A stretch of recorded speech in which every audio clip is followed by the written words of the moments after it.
Hey guys, Matt Stiffler-Greasby here.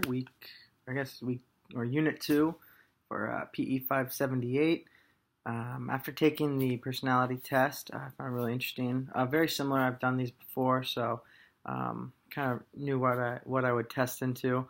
But with the reliability and well organized, I tested very high in. It's something I almost pride myself in, is just being organized and making sure everything is set and ready to go. The extrovertedness was actually pretty interesting because on previous tests I've always scored like right in the middle, and again this one I scored in the 55th percentile, a little bit more extroverted than introverted, but it's really interesting when people get to know me. Like, I'm more extroverted, but if you don't know me and if I don't know you, I tend to be a little bit more reserved and introverted. So, but it was cool. After taking this test, though, what it helped me kind of see and do personality wise, I can see that I get my self confidence when I'm surrounded by people I enjoy, um, and I know what I'm doing.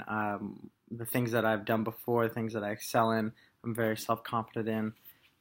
When there's something new or challenging, if I'm not around people that I know, if I'm at like if it's something new at work, I tend to be a little bit more reserved starting off. But once I get familiar with it and I understand what I'm supposed to be doing, I take control of it and I can get it done, usually after planning and getting organized. Um, let's see. As a coach, though, I think this is important because getting organized and understanding who my players are, both individually and as a team, will help me understand and be a better coach towards them. I can, let's see.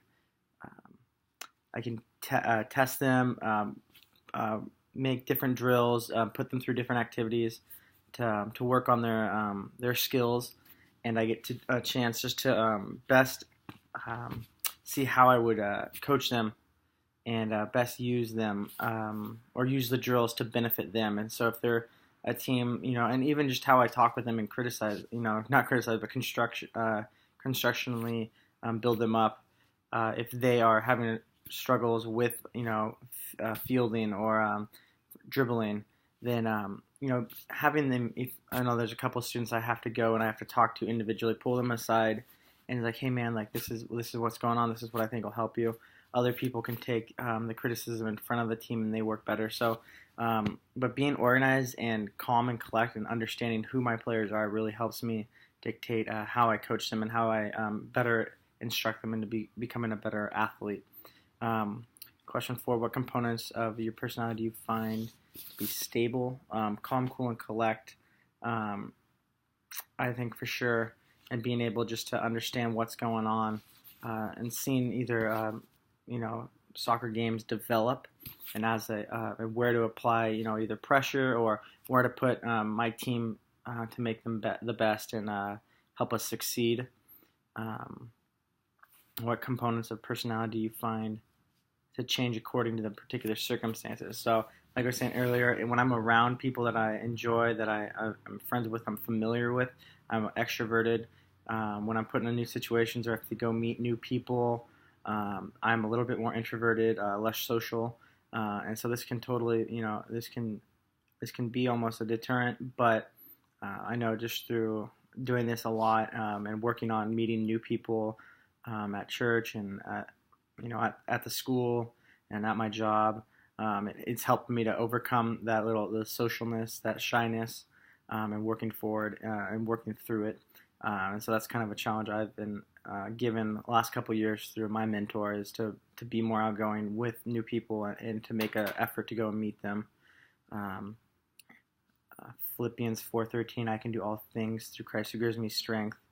And I think that's dying to oneself each day, and dying to your pride and letting God lead you. And I think it's very important, especially when you're teaching and coaching players, even if those that are Christian and those that don't, that what they can see through your actions. Whether that's when you're starting to get frustrated and backing down and taking a step out and just breathing, or when it's in the middle of a game, not yelling at your players, but instead coaching them and doing it in a constructional way where they can best see what they need to change and go and apply it.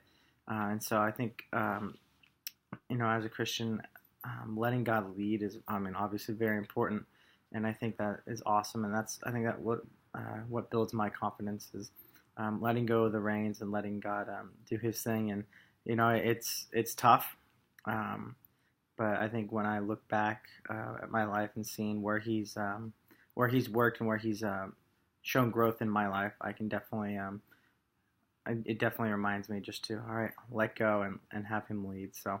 Um, do you agree that having confidence not in yourself actually gives you more freedom? I think it does. I think it's hard.